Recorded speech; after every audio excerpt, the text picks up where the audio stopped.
আমরা দ্ব্যর্থহীন কণ্ঠে বলি, মুফতি ফজলুল হক আমিনী রাহিমাহুল্লাহ অথবা আমাদের শহীদ আব্দুল কাদের মোল্লারাই পৃথিবী থেকে চলে যায়, তারা ব্যক্তি চলে যায়, তাদের আদর্শের সমস্ত শক্তিতে গোটা পৃথিবী আরো কয়েক গুণ গুণে বলিষ্ঠ হয়ে যায়।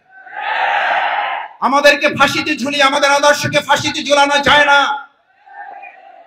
এই কথাটা যতবার আপনারা ভুলে যাবেন, যত ষড়যন্ত্র আমাদের বিরুদ্ধে করবেন, এই দাড়িওয়ালা টুপিওয়ালা পাঞ্জাবিওয়ালা তত বেশি ঐক্যবদ্ধ হয়ে আপনাদের সমস্ত ষড়যন্ত্রের বিরুদ্ধে দাঁত ভাঙা জবাব দেওয়ার জন্য আমরা দাঁড়িয়ে যাব।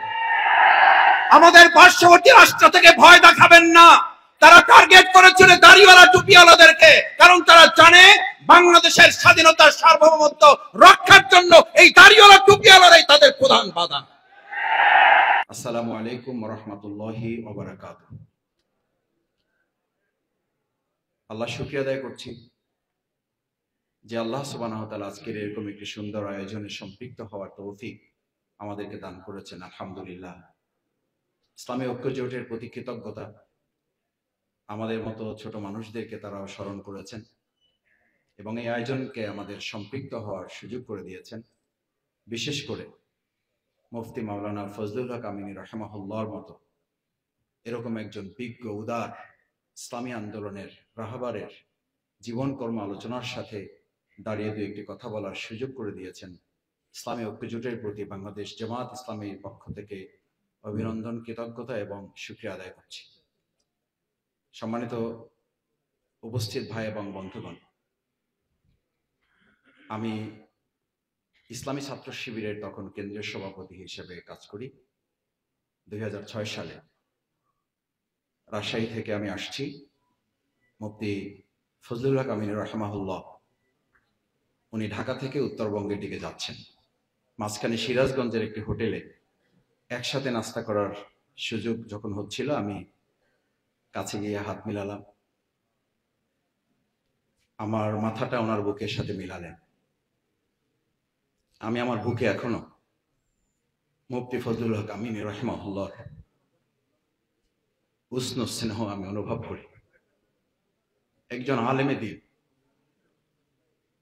আলেমের একজন ছাত্রের জন্য কত বড় নিয়ামত। ওনারা এই পৃথিবী থেকে চলে যাওয়ার পর আমরা তা আরো অনেক বেশি হৃদয় থেকে উপলব্ধি করি। আল্লাহ সুবহানাহু ওয়া তাআলার কাছে আজকে প্রাণ ভরে দোয়া করি, মহান আল্লাহ রাব্বুল আলামিন আমাদের এই প্রিয় উস্তাদ, আমাদের এই সম্মানিত রাহবারকে জান্নাতুল ফেরদাউসের উচ্চ মাকামের জন্য আপনি তাকে কবুল ও মঞ্জুর করেন। তিনি শুধুমাত্র একজন বিজ্ঞ আলেমই ছিলেন, ব্যাপারটা তো এরকম নয়। তিনি অসংখ্য আলেম তৈরি করেছেন এবং আলেমদের ওস্তাদ ছিলেন শুধু না, তিনি অসংখ্য ওস্তাদ তৈরি করেছেন। আমাদের আলেমদের সম্পর্কে দেশের মানুষ এবং এই বঙ্গের অথবা এই উপমহাদেশের একটা ধারণা আছে, আলেমগণ শুধু সালাত আদায় করবেন, মসজিদ পরিচালনা করবেন, অথবা সমাজ রাষ্ট্র পরিচালনায় তারা শুধু মানুষকে নসিহত করে বেড়াবেন। সেই ধারণারও ভুল প্রমাণ করেছেন তিনি। ব্রাহ্মণবাড়িয়া 2 আসন থেকে তিনি 2001 সালে জনগণের ভোটে বিপুলভাবে তিনি নির্বাচিত হয়ে অত্যন্ত সততা, দক্ষতা এবং যোগ্যতা, সাহসিকতার সাথে জনগণের প্রতিনিধিত্ব শুধু নয়, তিনি কোরআনেরও প্রতিনিধিত্ব করেছেন। আমার এখন মনে আছে, ইসলাম ঘরানার বাইরের একজন মানুষ জাতীয় ঈদগাহে যখন তার জানাজা অনুষ্ঠিত হয়েছিল, ইসলাম ঘরানার বাইরের একজন মানুষের কথা বলছি, নাম বললে আপনারা চিনবেন। উনি তখন আমাকে বলেছিলেন আমার নামটা কাউকে বলবেন না। আমি বললাম কি বলতে চান? বলছেন মাসুদ ভাই, মুফতি আমিনী রাহিমাহুল্লাহর আজকের জানাজায় আমার কাছে মনে হয়েছে এখানে শুধু দুনিয়ার মানুষেরা না, আল্লাহ তাআলা অসংখ্য ফেরেশতা এই জানাজায় সম্পৃক্ত করেছে। আপনাদের নিশ্চয়ই মনে থাকার কথা, ওই জানাজা শুধু মানুষের জানাজা আমাদের কাছে মনে হয়নি। কেউ বলতে পারে না এখানে কতজন লোক হাজির হয়েছে। আমাদের সেই সময়ের পত্র পত্রিকাগুলো এটা উল্লেখ করেছে, ইতিহাসের ঐতিহাসিক একটা জানাজা সেদিন সম্পন্ন হয়েছে। এটা কেন? এটা ব্যক্তির প্রতি ভালোবাসা নয়। আমরা ইসলামী আন্দোলনের লোকেরা ব্যক্তি তৈরি করে না। আমাদের প্রতি তাদের একটা ভুল ধারণা আছে। তারা মনে করে মুফতি ফজলুল হক আমিনীর মতো ব্যক্তিদেরকে হত্যা করলে অথবা তারা পৃথিবী থেকে চলে গেলে ইসলামও বোধহয় চলে যায়। আমাদের মাওলানা মতিউর রহমান নিজামীর মতো লোকদেরকে ফাঁসিতে ঝুলালে বোধহয় ইসলামও ফাঁসিতে ঝুলে যায়। আমাদের আজকের এই দিনে 2012 সালের আজকের এই দিনে 2013 সালের আজকের এই দিনে শহীদ আব্দুল কাদের মোল্লা ভাইকে ফাঁসিতে ঝুলানো হয়েছে। আমরা দায়িত্বহীন কণ্ঠে বলি, মুফতি ফজলুল হক আমিনী রাহিমাহুল্লাহ অথবা আমাদের শহীদ আব্দুল কাদের মোল্লারাই পৃথিবী থেকে চলে যায়, তারা ব্যক্তি চলে যায়, তাদের আদর্শের সমস্ত শক্তিতে গোটা পৃথিবী আরো কয়েক গুণ গুণে বলিষ্ঠ হয়ে যায়। আমাদেরকে ফাঁসিতে ঝুলিয়ে আমাদের আদর্শকে ফাঁসিতে ঝুলানো যায় না। এই কথাটা যতবার আপনারা ভুলে যাবেন, যত ষড়যন্ত্র আমাদের বিরুদ্ধে করবেন, এই দাড়িওয়ালা টুপিওয়ালা পাঞ্জাবিওয়ালা তত বেশি ঐক্যবদ্ধ হয়ে আপনাদের সমস্ত ষড়যন্ত্রের বিরুদ্ধে দাঁত ভাঙা জবাব দেওয়ার জন্য আমরা দাঁড়িয়ে যাব। আমাদের পার্শ্ববর্তী রাষ্ট্র থেকে ভয় দেখাবেন না। তারা টার্গেট করেছিল দাড়িওয়ালা টুপিওয়ালাদেরকে, কারণ তারা জানে বাংলাদেশের স্বাধীনতার সার্বভৌমত্ব রক্ষার জন্য এই দাড়িওয়ালা টুপিওয়ালারাই তাদের প্রধান বাধা। সম্মানিত ভাই এবং বন্ধুগণ, নেতৃবৃন্দ কথা বলবেন। আমি আপনাদের শুধু দুটো আহ্বান করে আমার বক্তব্য শেষ করতে চাই। এক নম্বর হচ্ছে, ভাইয়েরা, আমরা আজকে এখানে যারা আছি, আমাদের এই প্রিয় মাতৃভূমি বাংলাদেশের সমস্ত মানুষের আজকে সবচেয়ে বড় জুলাই আগস্টের গণ অভ্যুত্থানের ছাত্র জনতার কি আশা প্রত্যাশা ছিল, কি ভূমিকা ছিল তাদের মূল ভূমিকাটা ছিল, তারা কি চেয়েছে? তারা উই ওয়ান্ট জাস্টিস চেয়েছে। তারা বৈষম্য মুক্ত একটা বাংলাদেশ চেয়েছে, বৈষম্যহীন একটা বাংলাদেশ চেয়েছে। আমাদের এই ইসলামপন্থী দলটাকে তারা প্রধান টার্গেট করে বাতিলরা। কেন? তারা জানে এই বৈষম্যহীন বৈষম্য মুক্ত উই ওয়ান্ট জাস্টিসের বাংলাদেশ প্রতিষ্ঠা করার মতো আর নিয়ামক শক্তি কারো হাতে নেই, যা ইসলামপন্থী দলের হাতে আছে। আমরা একটা কথা পরিষ্কার বলে দিতে চাই, আগামী নির্বাচন কখন হবে, কিভাবে হবে, কোন সংস্কারের পরে হবে, কি হবে না হবে, তার আগে খুনি হাসিনা সরকার আমাদের এই আলেমদেরকে 2013 সালে যেখানে হত্যা করেছে, আমাদের আলেমদেরকে যারা ফাঁসিতে ঝুলিয়ে হত্যা করেছে, তাকে গ্রেফতার করে বিচারের আওতায় না নিয়ে আসা পর্যন্ত বাংলাদেশে সুষ্ঠু নির্বাচন অনুষ্ঠিত হতে পারে না। অবৈধ অস্ত্র উদ্ধার না করা পর্যন্ত সুষ্ঠু নির্বাচন হতে পারে না। কালো টাকা উদ্ধার না করা পর্যন্ত সুষ্ঠু নির্বাচন হতে পারে না।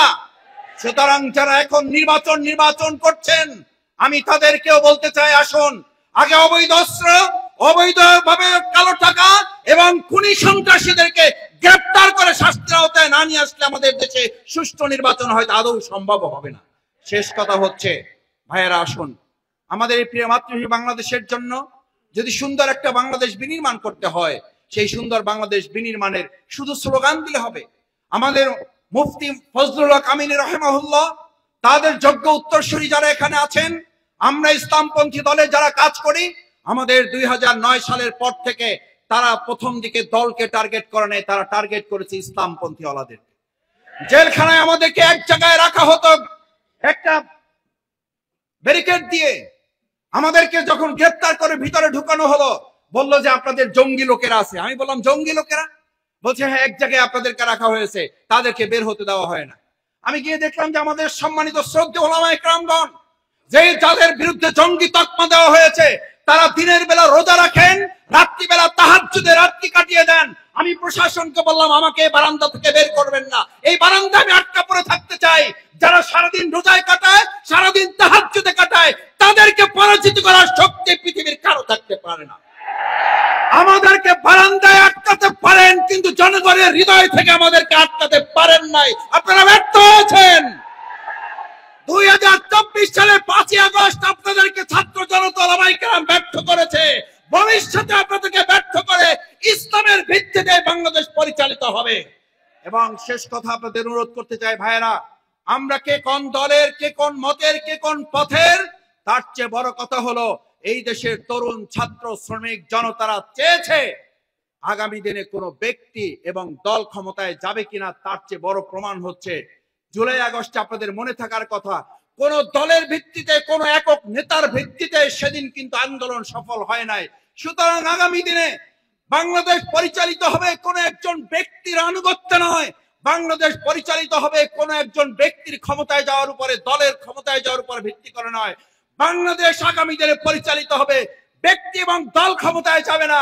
আমরা সিদ্ধান্ত নেব আগামী দিনে ক্ষমতায় যাবে ইসলাম এবং ইসলামের ভিত্তিতে বাংলাদেশ পরিচালিত হবে। সেই লক্ষ্যে কাঁধে কাঁধ মিলে আমরা যদি কাজ করে যেতে পারি, তাহলে কেবল আমাদের প্রতিবেশী রাষ্ট্র আমাদের নিয়ে মাথা কামায়, আমরা তাদের পরিষ্কার বলি আমাদের নিয়ে মাথা কামানোর আগে নিজেরা নিজেদেরকে মাথা কামান। আমাদের মুসলিম ভাইদের, হিন্দু ভাইদের কাঁধে কাঁধ মিলিয়ে যখন কাজ করছে, বুলডোজার দিয়ে আমাদের মসজিদ ভেঙে ফেলছেন, এর বিচার একদিন দেশের মানুষ করবে। সুতরাং এসব কিছু করে আমাদেরকে দমানো যাবে না। আসুন আমরা সবাই সম্মিলিতভাবে আমাদের প্রিয় মাতৃভূমি বাংলাদেশের স্বাধীনতা, সার্বভৌমত্বকে, ইসলামকে আগামী দিনে এগিয়ে নেওয়ার জন্য কাজ করি। আল্লাহ আমাদের তৌফিক দান করুন। সুবহানাকাল্লাহুম্মা ওয়া বিহামদিকা আশহাদু আল্লা ইলাহা ইল্লা আনতা আস্তাগফিরুকা ওয়া আতুবু ইলাইক। আসসালামু আলাইকুম ওয়া রাহমাতুল্লাহি ওয়া বারাকাতুহু।